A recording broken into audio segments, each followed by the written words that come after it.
Chapitre 53. De nombreux avertissements pour l'église de Sardes, suite. Ce qui doit être affermi. Saint Pie V affirma en chair. Nous avons décidé et déclarons que les supérieurs, administrateurs, chapelains et autres prêtres de quelque nom qu'ils seront désignés, ou les religieux de n'importe quel ordre, ne peuvent être tenus de célébrer la messe autrement que nous l'avons fixé, et que jamais et en aucun temps qui que ce soit ne pourra les contraindre et les forcer à laisser ce missel ou à abroger la présente instruction ou la modifier, mais qu'elle demeurera toujours en vigueur et valide dans toute sa force, nonobstant les décisions antérieures et les constitutions et ordonnances apostoliques et les constitutions générales ou spéciales émanant de conciles provinciaux et généraux, pas plus que l'usage des églises précitées, confirmé par une prescription très ancienne et immémoriale, mais ne remontant pas à plus de 200 ans, ni les décisions ou coutumes contraires, quelles qu'elles soient. Ce legs très précieux des premiers souverains pontifes de l'église de Sardes est capital. D'abord, la bulle Cum ex Apostolus Officio nous indique très clairement que l'élection au souverain pontificat d'un homme déjà hérétique, ou qui deviendrait hérétique, serait nulle et non avenue, et que tous les chrétiens sont déliés de leur obligation d'obéissance à cet homme déchu de sa dignité par son adhésion à l'hérésie. Mais ce n'est pas tout. Elle dit aussi que tout leur dit, faits et gestes, leur administration et tout ce qui en découle, tout est sans valeur et ne confère aucune autorité, aucun droit à personne. Toutes les réformes entreprises par ces hommes sont nulles et non avenues. Leurs nouveaux rites ne sont pas catholiques. Les prêtres et les évêques ordonnés selon les nouvelles pratiques post-Vatican II sont des laïcs. La nouvelle messe n'est quant à elle qu'une simple commémoration, une assemblée de prière. Et c'est ce que confirme la bulle Quo primum tempore, pour nous fortifier dans nos convictions, en nous encourageant et en nous enseignant qu'en aucun temps il ne sera licite d'obliger les ministres de Dieu à célébrer le saint sacrifice autrement que selon la codification valable à perpétuité qu'en a fait saint Pie V. Si l'on revient à ce que saint Jean nous a clairement indiqué, en disant que Dieu connaît les œuvres de notre « pape », qu'il passe pour être vivant mais qu'il est mort, cela peut aussi être traduit par « tu as un nom, comme si tu vivais, mais tu es mort ». Or, cette notion de nom est importante, car elle revient plus loin. Celui qui vaincra sera ainsi vêtu d'habits blancs. Et je n'effacerai point son nom du livre de la vie, et je confesserai son nom devant mon Père et devant ses anges. Ainsi, on peut comprendre que notre supposé pape, ou celui qui occupe sa place, est mort spirituellement. En revanche, ce qui reste et qui est près de mourir doit être affermi, car notre Seigneur Jésus-Christ ne trouve pas ses œuvres pleines devant Dieu. Si les œuvres ne sont pas pleines devant Dieu, c'est que manifestement quelque chose cloche. Il faut donc se rappeler du legs de saint Pie V, mais aussi de celui de Paul IV, et surtout penser à cette expression « comment tu as reçu et entendu » et le retenir et faire pénitence. Car cette expression sous-entend que c'est d'une manière admirable que les prélats de Sardes ont reçu et entendu, et qu'ont reçu d'une manière admirable les prélats de Sardes. D'abord, les bulles de Paul IV et de saint Pie V, et aussi le concile de Trente et la doctrine du cardinal saint Robert Bellarmin, puis une somme d'avertissements divins adressés par les apparitions miraculeuses qui disent toutes la même chose de celle de Léon XIII à celle de Notre-Dame de la Salette, en passant par celle de Notre-Dame de Fatima. Premièrement, Rome perdra la foi. Deuxièmement, Satan va se déchaîner contre l'Église. Troisièmement, le temps des tribulations et d'afflictions arrive si les hommes ne font pas pénitence et s'ils ne prient pas. Quatrièmement, la colère de Dieu est prête à s'abattre, et il viendra comme un voleur si nous ne sommes pas vigilants. C'est d'ailleurs aussi le message de saint Jean à notre Église. Sois vigilant et affermis ce qui reste et qui est près de mourir, car je ne trouve pas tes œuvres pleines devant mon Dieu. Rappelle-toi donc comment tu as reçu et entendu, et retiens-le, et fais pénitence. Si donc tu n'es pas vigilant, je viendrai à toi comme un voleur, et tu ne sauras pas à quelle heure je viendrai à toi. Il faut donc être vigilant, retenir le message que le ciel nous adresse, et ne pas avoir peur d'agir en conséquence. Or, quel est le pivot du message adressé aux catholiques de la fin des temps? Rome perdra la foi et deviendra le siège de l'Antéchrist. Que pouvons-nous faire? Ce que la très sainte Vierge et saint Jean nous demandent.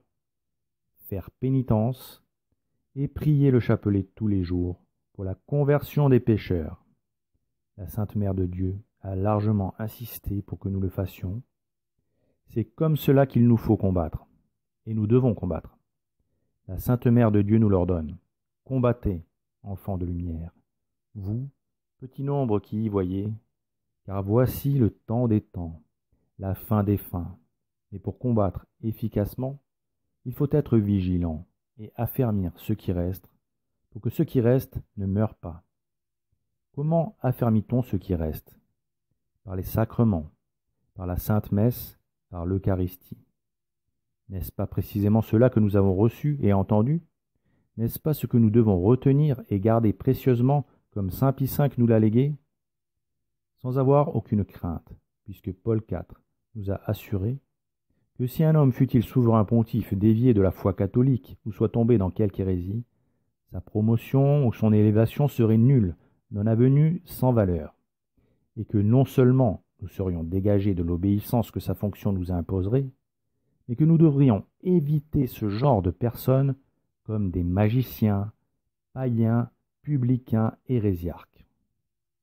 Saint Jean a écrit que dans Sardes, il y a un petit nombre qui plaît encore à Dieu, celui que la très sainte Vierge appelle « enfant de lumière ». Le petit nombre qui y voit. Voici ce que saint Jean dit d'eux. Cependant, tu as à Sardes un petit nombre de noms qui n'ont pas souillé leurs vêtements.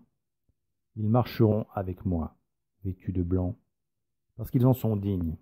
Celui qui vaincra sera ainsi vêtu d'habits blancs, et je n'effacerai point son nom du livre de la vie, et je confesserai son nom devant mon Père et devant les anges. Que celui qui a des oreilles entende ce que l'Esprit dit aux églises. Ce petit nombre de noms, qui n'ont pas souillé leurs vêtements, correspond sans doute aux rares prêtres qui n'associent pas le saint sacrifice au nom effacé du livre de vie du prélat de Sardes, dont il a été dit qu'il a un nom comme s'il vivait et qu'il est mort. Alors que celui qui vaincra sera vêtu d'habits blancs, et il aura un nom qui ne sera pas effacé du livre de la vie, où sont écrits les noms des vivants, c'est-à-dire des sauvés. Ils n'ont pas souillé leurs vêtements, car ils ne sont pas allés traîner dans la boue avec l'exterminateur, et se sont gardés de la souillure morale d'être en communion avec lui, qui détourne les âmes du Christ et les plonge dans les ténèbres. Ils ne sont pas en communion avec lui, parce que le saint ne peut pas être en communion avec le réprouvé, comme les ténèbres ne peuvent pas être unies avec la lumière, car la lumière chasse les ténèbres. Saint Paul disait aux Corinthiens, « Ne portez pas un même joug avec les infidèles, car quelle union y a-t-il entre la justice et l'iniquité? Ou quelle association entre la lumière et les ténèbres? Ou quel accord entre le Christ et Bélial? Ou quelle part entre le fidèle et l'infidèle? Quel rapport entre le temple de Dieu et les idoles? Car vous êtes le temple de Dieu vivant, comme Dieu le dit. J'habiterai au milieu d'eux, et je marcherai parmi eux. Je serai leur Dieu, et ils seront mon peuple. C'est pourquoi sortez du milieu d'eux, et séparez-vous-en, dit le Seigneur, et ne touchez point à ce qui est impur, et je vous recevrai. Je serai votre Père, et vous serez mes fils et mes filles, dit le Seigneur Tout-Puissant. Les chrétiens sont le temple du Seigneur. Ils sont tenus de fuir et d'abhorrer l'idolâtrie, sous peine de profaner eux-mêmes ce sanctuaire. Car selon saint Thomas d'Aquin, Ces promesses faites par le Seigneur ne s'adressent qu'à des êtres purs de toute souillure de la chair et de l'esprit. Ayons donc reçu de Dieu de telles promesses, mes chers frères. Purifions-nous de tout ce qui souille le corps et l'esprit, achevons l'œuvre de notre sanctification dans la crainte de Dieu. Saint Thomas d'Aquin rappelle à ce sujet, dans son commentaire sur cet épître, ce verset d'Isaïe. « Purifiez-vous, vous qui portez les vases du Seigneur. » Et toujours, selon saint Thomas, par sanctification, l'idée de saint Paul est qu'il faut achever la purification commencée par le baptême, saint signifiant la même chose que pur. Saint Thomas explique ainsi que c'est dans le vrai culte rendu à Dieu que s'achève la purification et que les philosophes comme Aristote, qui s'appliquaient à éviter le péché et à accomplir des actes vertueux, étaient encore dans le péché d'infidélité. Saint Thomas enseigne aussi que lorsque saint Paul parle de la crainte de Dieu, il évoque la crainte filiale de Dieu, qui procède de la charité, et non pas d'une crainte servile. Il dit, saint Paul, dans la crainte de Dieu, pour nous enseigner que nos sentiments pour Dieu doivent se mêler de respect et d'inquiétude, l'amour, en effet, produit la sécurité, qui engendre parfois la négligence, mais celui qui craint est toujours inquiet. Quand saint Jean dit qu'à Sardes il y a un petit nombre de noms qui n'ont pas souillé leurs vêtements, c'est qu'effectivement, aujourd'hui, ces prêtres sont si peu nombreux que l'on connaît leurs noms. Ils marcheront avec le Christ, vêtus de blanc, comme les prêtres lors du saint sacrifice. Sinon, pourquoi Notre-Dame de la Salette dirait-elle « Malheur aux prêtres et aux personnes consacrées à Dieu, lesquelles, par leur infidélité et leur mauvaise vie, crucifient de nouveau mon Fils. » Les péchés des personnes consacrées à Dieu crient vers le ciel et appellent la vengeance de Dieu. Et voilà que la vengeance est à leur porte, car il ne se trouve plus personne pour implorer miséricorde et pardon pour le peuple. Il n'y a plus d'âme généreuse. Il n'y a plus personne digne d'offrir la victime sans tache à l'Éternel en faveur du monde. Dieu va frapper d'une manière sans exemple. Ces infidélités dont Notre-Dame parle, quelles sont-elles? Si ce n'est l'idolâtrie, qui est un adultère spirituel. Enfin, si l'on considère le livre de l'Apocalypse comme une œuvre cyclique, qui s'adresse régulièrement aux 7 périodes de l'Église, saint Jean écrit au chapitre 6, « Et lorsqu'il eut ouvert le 5e sceau, je vis sous l'autel les âmes de ceux qui avaient été tués pour la parole de Dieu et pour le témoignage qu'ils avaient rendu. Et il criait d'une voix forte en disant, « Jusqu'à quand, Seigneur, saint et véritable, différerez-vous de juger et de venger notre sang sur les habitants de la terre ?» Et il leur fut donné à chacun une robe blanche. Et il leur fut dit de demeurer encore un peu de temps en repos, jusqu'à ce que fût complété le nombre de leurs compagnons de service et de leurs frères, qui devaient être mis à mort comme eux. Si effectivement le 5e sceau concerne l'Église du 5e âge, alors ces âmes qui sont sous l'autel et qui réclament la justice et la vengeance, parce qu'ils sont outragés, pourraient être les âmes des saints et des martyrs dont les reliques sont placées sous l'autel. Aujourd'hui, on se moque d'eux dans le temple de Dieu, notamment en niant qu'il n'y a pas de salut en dehors de l'Église et en interdisant de faire du prosélytisme, parce que toutes les fausses religions pourraient mener au salut. Eux ont porté témoignage de la vérité, sans craindre de verser leur sang, et dans le Saint des Saints, à cet endroit très précis où leurs ossements ont été déposés pour les honorer, en les plaçant au plus près de notre Seigneur Jésus-Christ, quand il s'incarne lors de la célébration du très saint sacrifice, ils sont les témoins de l'abomination de la désolation. Ces âmes invoquent la justice divine, et la justice est à nos portes. La Sainte Vierge dit à la Salette, « Tremblez, terre, et vous, qui faites profession de servir Jésus-Christ, mais qui au-dedans vous adorez vous-même, car Dieu va vous livrer à son ennemi, parce que les lieux saints sont dans la corruption. Rome perdra la foi et deviendra le siège de l'Antéchrist. »